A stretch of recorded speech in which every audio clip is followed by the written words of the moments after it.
Olá, meu irmão, olá, minha irmã, a paz do Senhor Jesus Cristo seja convosco, amém? A você que está me vendo e não professa a minha fé, que essa palavra fale com você também, que ela seja o que você precisa ouvir nesse momento.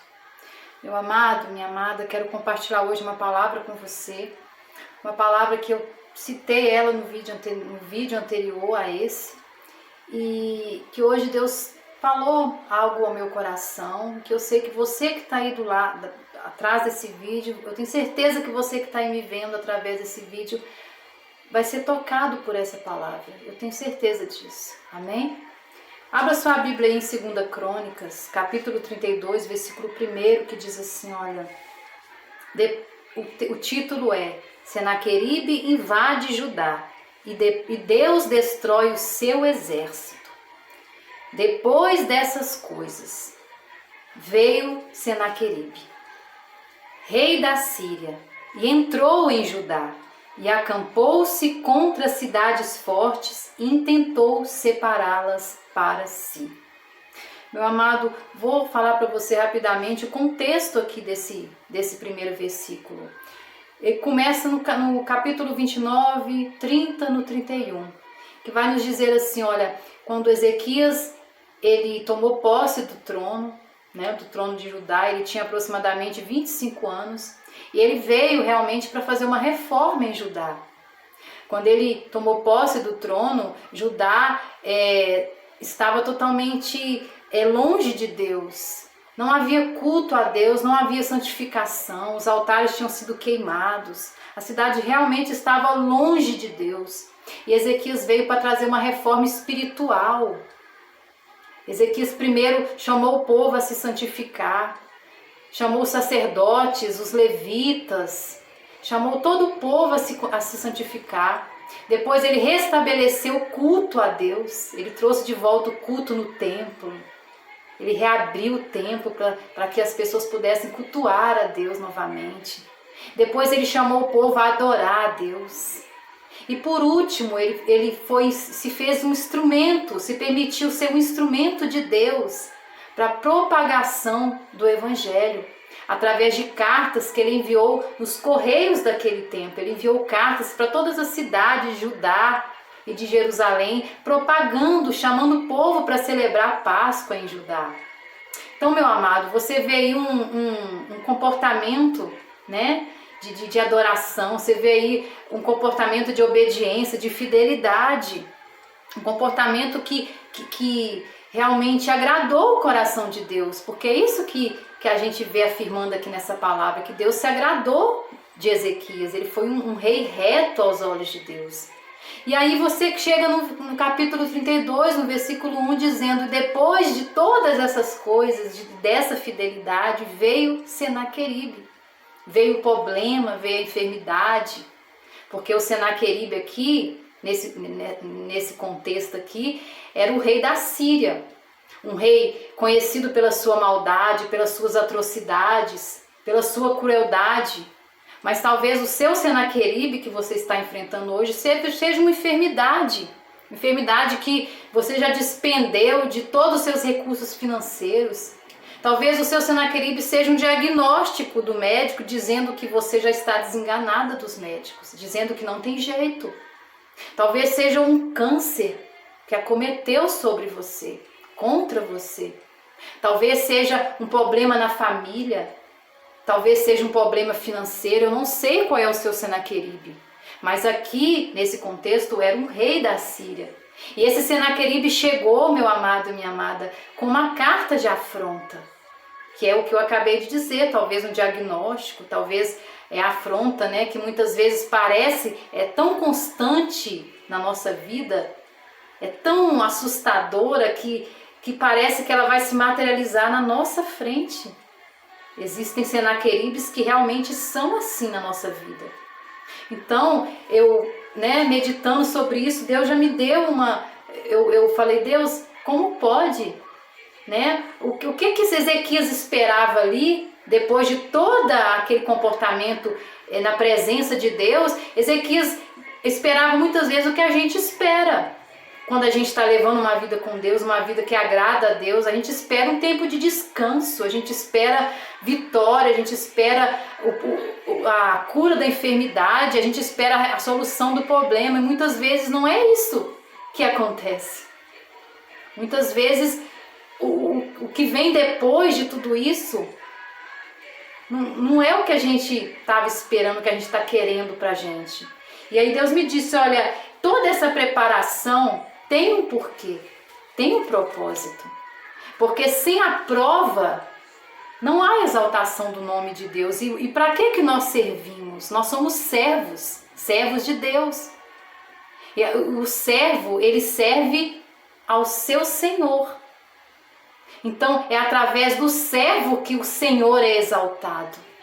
Então a nossa vida nada mais é que um instrumento de exaltação de Deus. Então, para que haja exaltação, existe a prova, existe o Senaqueribes que vem na nossa vida. Mas Deus jamais vai colocar você e nem vai me colocar sem antes nos preparar para aquela peleja. É por isso que muitas vezes você vê pessoas passando por coisas terríveis, por provas palpáveis, muitas vezes parece que vai se materializar na sua frente, nas suas coisas. Às vezes o inimigo entra até nas suas coisas e acontece coisas que você não sabe explicar. Amados, esse é o terreno propício para Deus entrar em cena. É quando não afronta, ela sai de você e vai para Deus. É quando o inimigo começa a afrontar não só você, mas afronta ao Deus que você serve. É nessa hora que Deus entra em cena. E Deus me diz também sobre esses depois, que existe um depois de Deus para nós. Qual que é o depois de Deus para nós? É de vitória. Mas antes desse depois de Deus, de vitória, às vezes nem sempre esse depois será aquele que a gente espera. Às vezes vai ser um depois que a gente não quer. Às vezes vai ser um Senaqueribe que vem contra nós que a gente não quer. Olha o que aconteceu com Ezequias aqui. Veio o Senaqueribe contra Ezequias. Talvez veio o problema da sua vida. Talvez você acabou de descobrir uma doença na sua vida. Talvez um desemprego bateu na sua porta. E você é dizimista fiel. Você serve na casa de Deus. Você anda em obediência a Deus. E olha o depois que veio. Mas olha o que Deus está dizendo aqui para mim. Diz que eu vou compartilhar com você. Disse, olha, o seu posicionamento vai garantir um depois de vitória. Quando você começa a meditar aqui no capítulo 32, você vê aqui no versículo 5 falando do comportamento de Ezequias diante do Senaqueribe que veio. Qual foi o comportamento? Aqui Ezequias tinha acabado de receber a carta de afronta que Ezequias esfregou na cara, na face do rei Ezequias, dizendo, o seu Deus não vai te livrar da minha mão. Eu já destruí várias cidades. Ele passou ali, meu amado, um currículo para Ezequias de todas as atrocidades que ele tinha feito. E ele disse, olha, o seu Deus não vai te livrar das minhas mãos.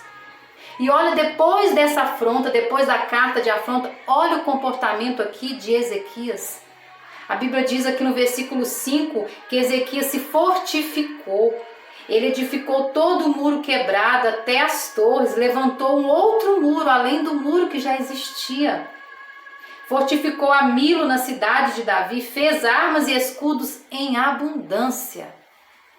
E ainda mais, ele se deixou ser usado para levar palavras de ânimo ao povo que estava temeroso, que estava temendo a ameaça daquele problema que tinha aparecido.